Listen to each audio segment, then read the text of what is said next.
this first Brahmastra that I'm describing and its description, it does kind of tie in to what Olaf Jensen and Willis Emerson talked about the Agarthians telling Olaf when he lived with them in the Hollow Earth about an ancient nuclear war, because it sounds like the Brahmastra was indeed a supernatural or a nuclear weapon of some sort, like the Agarthians were telling them.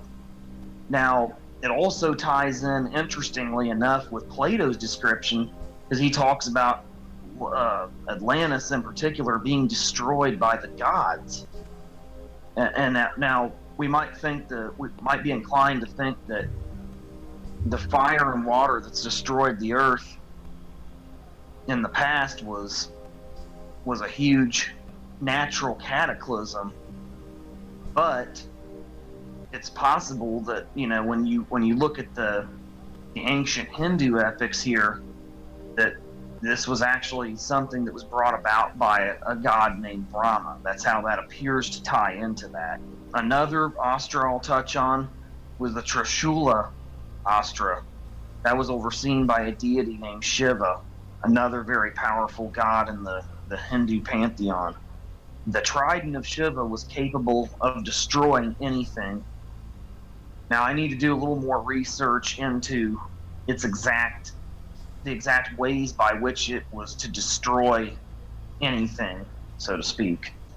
There's two more Astras I wanted to get into. One that is of particular interest was an Astra by the name of Varunastra. That was seen over by a god in the Hindu pantheon named Varuna. Now, the interesting thing about this particular Astra was it would release torrential volumes of water. So it was capable of being used to flood entire civilizations, which is very interesting when we read Plato's description of how Atlantis, in one night was flooded.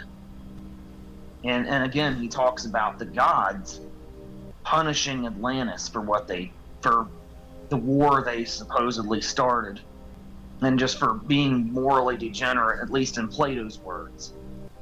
It's interesting that they talk about this god named Varuna with having this weapon called the Varunastra, and it's capable of releasing torrential volumes of water. I mean, it adds up to me, and it seems to be a very good connection, but it's impossible to say for sure exactly whether there is a connection. It's just very interesting that it ties into that. And then here's another very interesting point. When I was talking about the caverns and caves and how whether they were naturally created or not, I did uncover a little bit when I was reading through the Astras that could point to them possibly these caverns and caves possibly having been artificially created. There was a weapon called the Brahmastra, and that was overseen by a god in the Hindu pantheon called Bhumi, Bhumi. Now, the Brahmastra was capable of creating tunnels deep within the earth. That's a very, very interesting point. So possibly this was being used to create tunnels in the earth, possibly during this war and in the aftermath of it, which the Atlanteans and Lemurians fled into. But then again, it's also possible that those caverns and caves they discovered and fled into the Hollow Earth were also naturally occurring. I just thought that's a very interesting point, because that the ancient Hindu epics talk about a weapon capable of creating tunnel systems in the earth very quickly. It does really appear to tie together. And then, of course, Plato talks about, like the gods sinking Atlantis. Well, according to the ancient Hindu epics, the gods had technology that could create the exact same things that Plato described having happened to Atlantis, these gods, as it were. Now, whether these gods were like supernatural beings or something of that matter, or whether they were extraterrestrials from another planet, so that's a whole nother offshoot of this subject that we could go on about, but we'll get into that when it comes to it. Authors have said that this entrance to the inner Earth is found in the South Pole and the North Pole, right? And this leads to what the Germans believed was Agartha or Hyperborea, all right? After 1917, powerful rumors spread in Tibet and Western China about Soviet Russia as the Bolshevik Shambhala. And when finally Japan annexed parts of China, creating the state of Manchukuo, Shambhala began to designate the land of the rising sun and became a symbol of pan-Mongolianism. Okay. However, at the end of the 19th century, Shambhala became important in theosophical doctrines, which is the founder Elena Blavatsky maintained that in this cave land hidden up in the Himalayas lived the wise teachers, powerful telepathic leaders of mankind who direct the development of civilization and preserve ancient science in their catacombs. These people were also known as the Great White Brotherhood. Even before the October Revolution, a visible figure among the mystics, a person, Alexander Barchenko, who was a doctor, writer, and psychic at that time, had been a visible figure among the mystics, Freemasons, and Rosicrucians in Petrograd. A graduate of the medical faculties of Kazan and Dorpat universities, he was just as seriously interested in astrology, palm reading, and magic as in medicine and science. He assumed all occult knowledge under the term ancient science and regarded it as a legacy left to us by extinct civilizations of the past, which perished as a result of global cataclysms, but managed to preserve their knowledge in hidden caves at the top of the highest mountain ranges, out of the reach of the worldwide flood. This is now the flood of the Bible and other myths. Now, these are books I have not found, and I would like to find them. Anyone that does find them, please let us know, because we would like to read them.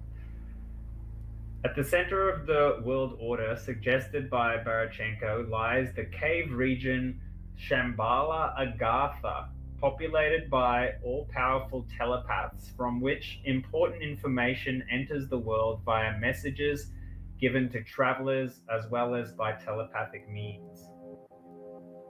He first came into contact with them through the acquaintance with Alexander Christoph, who told him that during a trip to Paris, he became acquainted with some Indians through the well-known mystic and occultist Saint Ives.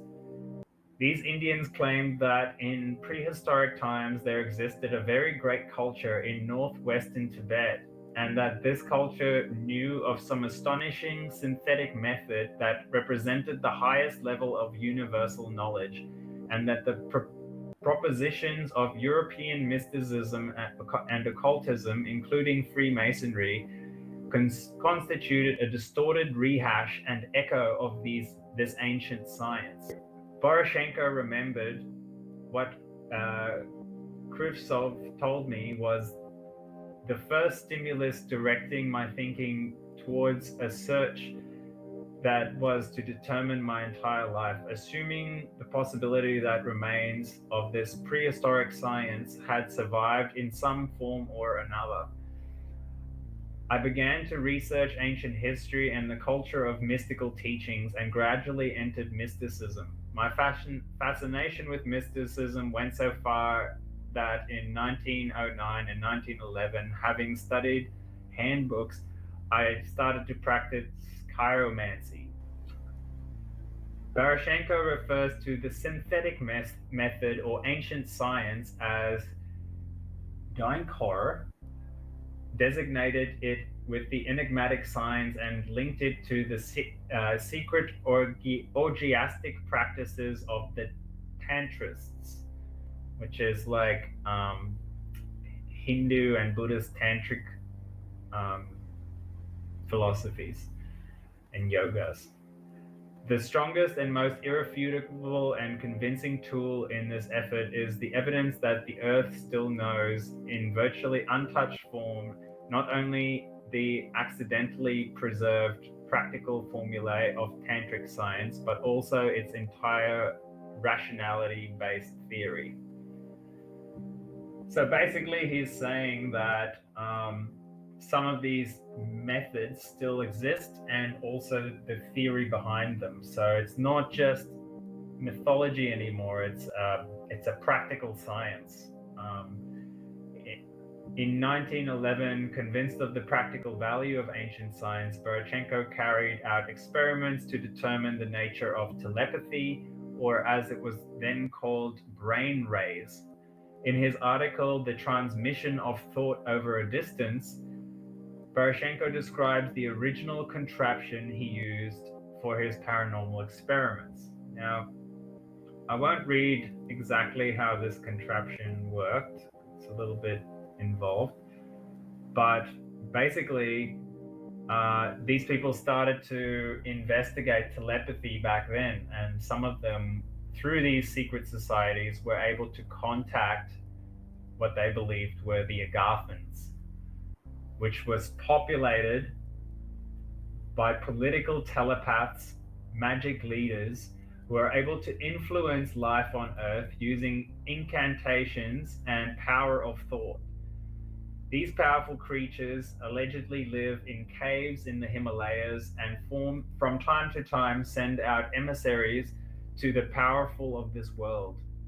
Saint Ives claimed that the existence of this brotherhood in the heart of Asia had been known to the mystical sects of ancient times and to the Templars, the Knights Templar.